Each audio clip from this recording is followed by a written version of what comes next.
Good morning students. Chhabra Anil math classes Jhajjar में आपका स्वागत है। आज हम डिस्कस करेंगे 12th क्लास का एक काफ़ी इम्पोर्टेंट टॉपिक, नाम है इंटीग्रेशन। इंटीग्रेशन एक्चुअल होता क्या है कि जब हम कोई डिफरेंशिएशन करते हैं तो डिफरेंशिएशन की वापस आई हुई कंडीशन को हम इंटीग्रेशन कहते हैं। हम यहाँ पर एक पहले छोटा सा एग्जांपल लेकर चलते हैं जिससे कि तुम्हें समझ में कुछ आ जाएगा कि एक्चुअल इंटीग्रेशन का बेसिक कॉन्सेप्ट क्या होता है। राइट, तो हमें पहले देखना है, एक छोटा सा फंक्शन लेना है। मान लीजिए हम लिखते हैं y इक्वल टू, हम लिखते हैं एक्स स्क्वेयर प्लस 5x। चलिए हमने केवल इतना लिया। तो जब हम इसका डिफरेंशिएशन करेंगे तो हमें क्या मिलेगा, dy upon d x equal to 2x plus 5। I think आपको ये बात अच्छे से क्लियर है कि 2x प्लस 5 डिफरेंशिएशन हो गया। अब हम देखते हैं कि अगर इसी डिफरेंशिएशन का हम इंटीग्रेशन करें। अब इंटीग्रेशन करने का तरीका क्या होता है, हम लिखते हैं i equal to, I means integration and this is symbol of integration. तो हम जब इसको सोल्व करेंगे तो कैसे लिखेंगे, 2x प्लस 5। जब हमने डिफरेंशिएशन किया तो x के रिस्पेक्ट में किया था, अब इंटीग्रेशन कर रहे हैं तो भी x के रिस्पेक्ट में करेंगे और उसके लिए हमें लिखना है पहले dx। इसका मीनिंग है कि इंटीग्रेशन करना है x के रिस्पेक्ट में। तो जब इसको सोल्व करेंगे तो सोल्व करने का मेथड क्या होगा, मैं तुम्हें एक छोटा सा पॉइंट पहले हल्का सा बताऊं, उसके बाद हम फॉर्मूलों की बात भी करेंगे। तो 2x प्लस 5 का इंटीग्रेशन कैसे होगा, देखिए हम इसको अलग अलग लिख सकते हैं, 2x with respect to x plus फिर इंटीग्रेशन करना है 5 का विद रिस्पेक्ट टू x।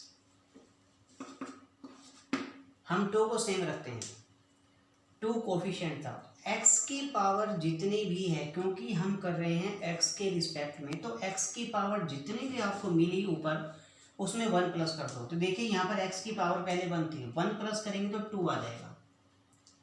अब जो ये हमें पावर मिली है यही पावर इसके डिनोमिनेटर में ले आइए, ये हो गया इंटीग्रेशन ऑफ x प्लस, अब यहाँ पर है केवल 5 हमें मिला कोफिशिएंट। अब यहाँ पर हमें कुछ भी नहीं मिला इसके साथ, तो हम क्या कह सकते हैं भाई, 5 मल्टीप्लाई 1 तो कह सकते हैं ना। तो 1 को हम क्या लिख सकते हैं, x रेज टू पावर 0, और x रेज टू पावर 0 का मीनिंग है कि x की पावर कितनी है, 0। हम इसको लिखेंगे इस प्रकार से, x रेज टू पावर 1 क्योंकि 0 पावर थी तो 1 हमें ऐड करना था पावर में, और वही पावर नीचे भी आएगी।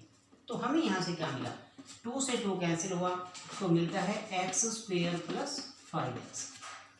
हमने यहाँ पर एक बेसिक कॉन्सेप्ट देखा कि x स्क्वेयर प्लस 5x का जब डिफरेंशिएशन किया था तो 2x प्लस 5 आया, और 2x प्लस 5 का जब इंटीग्रेशन किया तो वापस मिला x स्क्वेयर प्लस 5x।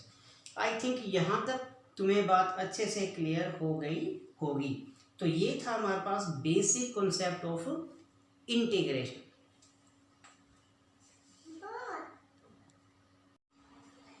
अब हम यहाँ पर देखते हैं कि उसी क्वेश्चन को फिर से लेते हैं, एक्स स्क्वायर प्लस 5x, हमें इसका डिफरेंशिएशन करना है, ये मिलेगा। मान लीजिए कि हम यहाँ प्लस 4 लिख देते हैं तो भी डिफरेंशिएशन सेम आएगा, हमने 14 लिखा तो भी डिफरेंशिएशन सेम आएगा, कुछ फर्क नहीं पड़ेगा। इसका मीनिंग ये होगा कि जब हम इसका इंटीग्रेशन कर रहे हैं तो हमको मिलेगा एक्स स्क्वायर प्लस 5x, यानी कि कॉन्स्टेंट टर्म हमें यहाँ कभी नहीं मिलेगी। तो हमें ये पता नहीं लगेगा कि जो पहले फंक्शन मिला था उसमें कांस्टेंट टर्म क्या है, तो इसलिए हम यहाँ पर प्लस c लिख देते हैं। इस c का मीनिंग है कि फंक्शन में जो भी कांस्टेंट टर्म थी वो सारी की सारी इसके अंदर आ गई। अब हमें मिला क्या, देखिए बेटा, हमने इस फंक्शन का डिफरेंशिएशन किया था, ये इस फंक्शन का डिफरेंशिएशन ये किया था। अब मान लो कि मैं इसको लिखता हूँ fx, और फिर मैं इसे लिखता हूँ f डैश x, और इसको मैं फिर fx लिख सकता हूँ। इसका मतलब ये है कि f डैश x हमें fx मिल गया। तो मीनिंग क्या था कि जो fx है वो बन गया इंटीग्रेशन किसका, एफ एक्स का। बात समझ में आ गई। यानी कि इंटीग्रेशन का मीनिंग है कि किसी भी फंक्शन का वापस डेरिवेटिव लाना, यही है हमारे पास इंटीग्रेशन। इसी को ही हम कहते हैं एंटी डेरिवेटिव। हम इसे इस प्रकार भी लिखते हैं।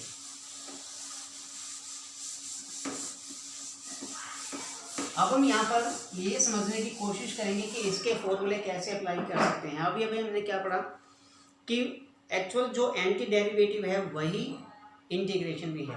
अब मान लीजिए जो फर्स्ट पॉइंट है वो सबसे पहले बताना चाह रहा हूँ। अगर हम इंटीग्रेशन करते हैं x raise to power n का, लेकिन करना है एक्स के रिस्पेक्ट में, तो ये जरूर लिखना। और इससे पहले आई भी हमें हर क्वेश्चन में लिखना चाहिए।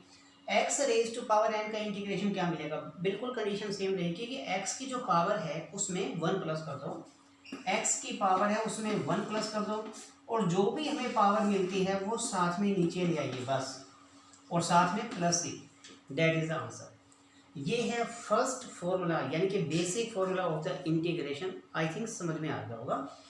एग्जाम्पल हमने पहले ले लिया था। इसी प्रकार अगर हम फॉर्मूले और देखते हैं तो हमें मिलता है A X plus B raise to power N, मान लो हमें ये मिला। तो इसका जब इंटीग्रेशन करेंगे तो देखिए हमें इसके अंदर x कहीं ना कहीं तो मिला, सब में तो नहीं है लेकिन कम से कम एक टर्म में तो है, और कंप्लीट की पावर n है। तो लिखेंगे इस प्रकार A X plus B raise to power n plus 1, क्योंकि जो पावर है उसमें 1 प्लस करना है और वही पावर नीचे भी आएगी। अब डिफरेंशिएशन में क्या होता है, डिफरेंशिएशन में जो x का कोफिशिएंट है वो मल्टीप्लाई करता है, और इंटीग्रेशन में x का कोफिशिएंट डिवाइड करता है। x का कोफिशिएंट था a, तो वो यहाँ पर आएगा प्लस सी बन जाएगा। ये हुआ हमारे पास सेकंड इम्पोर्टेंट फॉर्मूला। बहुत बहुत इम्पोर्टेंट है ये वाला फॉर्मूला, क्योंकि बहुत सारे क्वेश्चंस इस तरह के फॉर्मूले को हम अप्लाई करके सोल्व कर सकते हैं।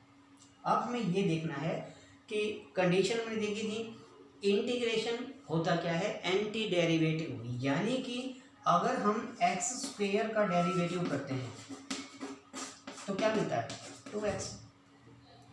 तो अगर हम 2x का इंटीग्रेशन करेंगे तो क्या मिलेगा, बात वही है, 2 सेम रहेगा, x की पावर 2 हो जाएगी अपॉन 2 प्लस सी, यानी कि हमको मिल गया एक्स स्क्वेयर प्लस सी। तो हम देख सकते हैं एक्स स्क्वेयर का डेरिवेटिव अगर 2x है तो 2x का इंटीग्रेशन एक्स स्क्वेयर, सी तो हम साथ में लगाएंगे ही, चाहे यहाँ पर कुछ हो या नहीं हो, दैट्स फाइन। तो ये था हमारे पास एक बेसिक कॉन्सेप्ट। अब हम यहाँ पर कुछ और पॉइंट डिस्कस कर लें।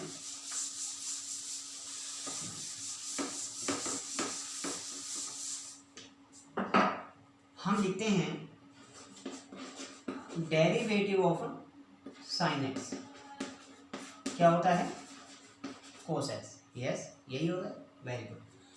Therefore integration of cos x क्या मिलेगा, ये हो जाएगा साइन एक्स, बस, और कुछ नहीं, कुछ भी चेंज नहीं करना, आपको सिर्फ वापस लाना है।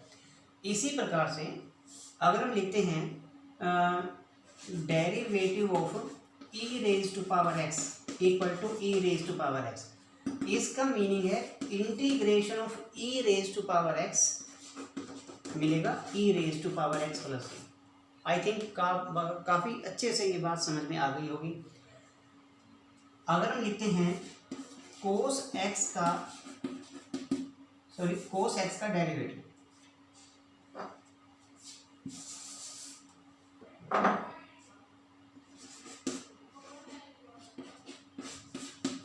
माइनस साइन एक्स, तो इसका मीनिंग है कि हमें जब इंटीग्रेशन साइन एक्स का करना होगा क्या, ये तो हम जानते हैं कि रिजल्ट उल्टा हो जाएगा, लेकिन ये माइनस भी साथ साथ इधर चला जाएगा, तो माइनस कोस एक्स प्लस। तो इस प्रकार से बहुत इंपॉर्टेंट होगा कि तुम पहले इन सब के सारे फॉर्मूले अच्छे से क्लियर कर लो, क्योंकि जब तक फॉर्मूले समझ में नहीं आएंगे तब तक बात नहीं बनेगी। तो फॉर्मूले याद करना बहुत बहुत इंपॉर्टेंट है। अब फॉर्मूले तुम खुद से देख सकते हो, सारे फॉर्मूले वापस आते हैं, जैसे कि टेंजेंट एक्स का डिफरेंशिएशन सेकेंड स्क्वायर होता है, तो सेकेंड स्क्वायर का इंटीग्रेशन वापस टेंजेंट एक्स आ जाएगा। log x का डिफरेंशिएशन 1/x होगा तो 1/x का इंटीग्रेशन log x बन जाएगा। बिल्कुल सेम कंडीशन रहेगी, तो आप इसको जरूर याद करें। मैं इसके लिए तुम्हें कुछ और पॉइंट्स बता दूं।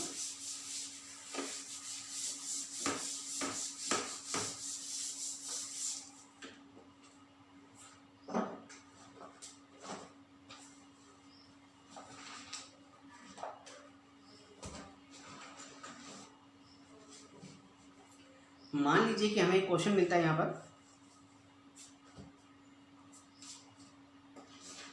Integration of 1/√x dx। तो जब हम इसको सोल्व करने लगेंगे तो सोल्व करने का सिस्टम थोड़ा सा क्लियर कर दूँ मैं कि ये देखिए, हम पहले से क्या लिख सकते हैं, x⁻⁻1/2 लिख सकते हैं, दैट्स फाइन। जब हम इसका इंटीग्रेशन करने लगेंगे तो ये इंटीग्रेशन का साइन हटा देंगे।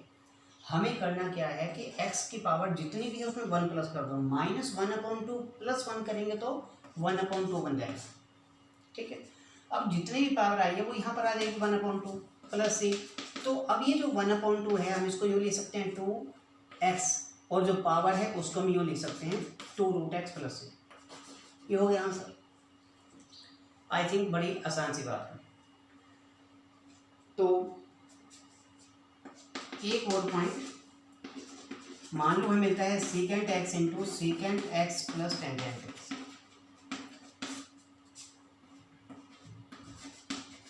तो जब हम इसका इंटीग्रेशन करने लगेंगे तो इंटीग्रेशन करने से पहले से थोड़ा सा सोल्व करें।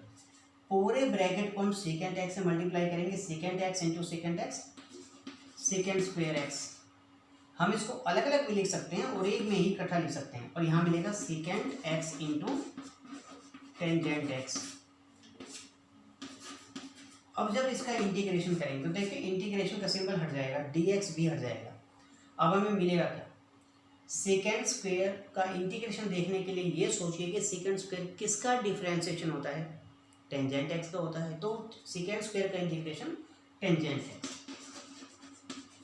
प्लस, अब second x into tangent x किसका डिफरेंशिएशन होता है, सेकेंड x का। तो इंटीग्रेशन हो गया सेकेंड x बस प्लस c, और ये हो गया कंप्लीट। ये था बेसिक कॉन्सेप्ट ऑफ इंटीग्रेशन। यहाँ पर हमारा एक टॉपिक इजीली कंप्लीट हो सकता है। तो उम्मीद है कि आप सबको समझ में आ गया होगा। तो इनकी प्रैक्टिस कीजिए, बहुत अच्छे से तुम्हें समझ में आ जाएगा। और अगर किसी प्रकार की कोई प्रॉब्लम है तो आप कमेंट्स करके बता सकते हैं, और ऐसे ही और वीडियोस को देखने के लिए हमारे इस यूट्यूब चैनल को सब्सक्राइब कीजिए, कमेंट्स ज़रूर कीजिए, शेयर कीजिए। स्वस्थ रहिए।